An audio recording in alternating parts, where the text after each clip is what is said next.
Сайн байцгаана уу? Та бүхэндээ номын тэмдэглэл хөтлөх тухай танилцуулъя.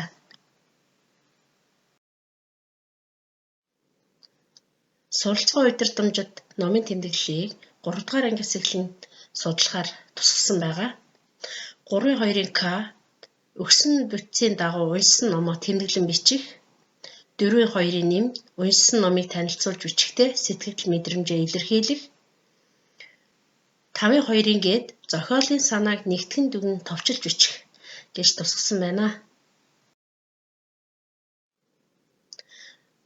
Номын тэмдэглэлийг хөтлөхдөө баатруудын хэлсэн үгээр, баатруудын үйл явдлаар, баатрууд болон гол дүрээр, күснэгтэр гэсэн аргуудаар бол хөтэлдэг байна.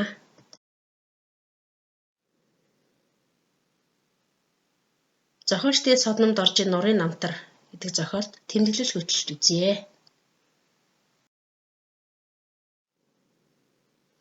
За нэгдүгээрт нь баатруудын хэлсэн үгээр хөтлөхдөө жишээлбэл дэвтрийн хэлсэн үг, цүнхний хэлсэн үг, харандааны хэлсэн үг, нурын хэлсэн үг гэх мэтээр баатруудын хэлсэн үгээр зохиолын үйл явдлыг товчлон бичиж болно.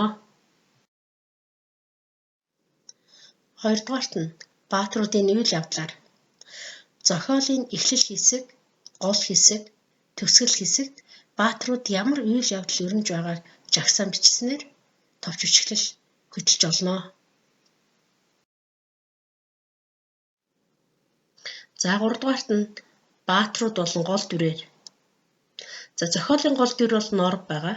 Нуруу хичээлийн хэрэгслээ зөв ашиглаж хайрлан хамгаалахыг ухаарсан тухай энэ зохиолд гарч байгаа бол норвын ухаарж байгаа зүйлийг үйл явдлын дараалал нь жагсаан бичвэл бас мэд товч тэмдэглэл болно.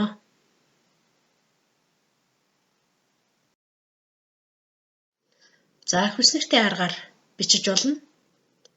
Хүснэгтийн аргаар бичвэр уншсан номын нэр бүтэц, баатруудын үйл явдал үг ярианаас чухлыг нь яагаад чухал гэж санагдсан? Зохиогчоос асуух асуулт гэсэн нь бол хүснэгтээр бол хөтөлж олно.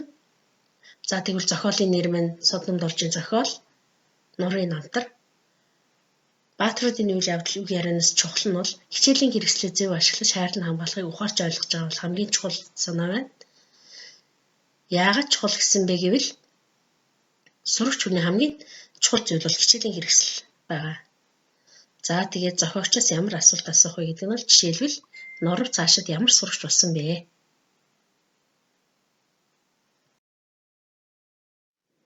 Номын богцоор дамжуулан номын тэмдэглэл хөтэлсэн байдлыг танилцуулъя. Дааж авсан ангийн сурагчдаа бол номын богц аялуулан номын тэмдэглэл хөтэлж хэвшүүлсэн. Номын богцыг аялуулах явцдаа номын тэмдэглэл, асуулт даалгавар гэсэн хоёр дэвтрийг бол хамт аялуулсан байгаа. Уншсан номныхаа тэмдэглэлийг хөтөлснийхаа дараа дараагийн очих хүүхдэд бол даалгавар боловсруулж тавьдаг байсан. Номын богц аялуулан номын тэмдэглэл хөтлөх үйл ажиллагаа нь бол маш үр дүнтэй үйл ажиллагаа байлаа. Хүүхдүүд номын тэмдэглэлээ хөтлөх, зургаар илэрхийлэх, хүснэтээр илэрхийлэх зэргээр хийхээс гадна ангийнхаа сурагчдаа ярилцаж байгаа маш үр дүнтэй ажил байсан. Хүүхдүүд номоо уншихаас гадна эцэгчүүдтэйгээ хамтран ном уншдаг, номныхаа тухай ярилцдаг, тэмдэглэл хөтэлдэг ийм үйл ажиллагаанууд бол харагдчихсан. За мөн номын хэлэлцүүлэг зохион байгуулах нь мөн сурагчид болон эцэгчүүдийг номд орлуулах үйл ажиллагаа, үр дүнтэй үйл ажиллагаа болох нь харагдаж байсан. Хиттээ зохиолцсон зохиогчийн та охинтой бол заавал уншаарай гэдэг номыг бол ангийнхаа бүх ээжүүдэд уншуулад номын хэлэлцүүлгийг зохион байгуулсан. Эцэгчүүд бол маш идэвхтэй оролцсон байгаа.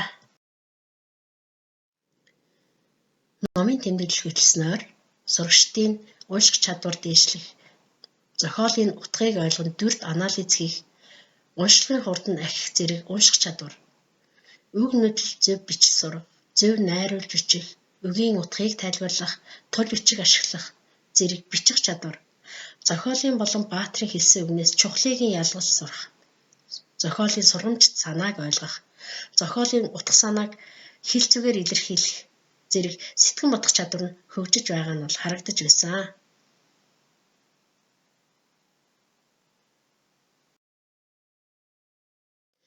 За эцэст нь хэлэхэд мэдлэгийг мод гэвэл түүний үндэс нь ном юм аа гэсэн үгээр жаргая.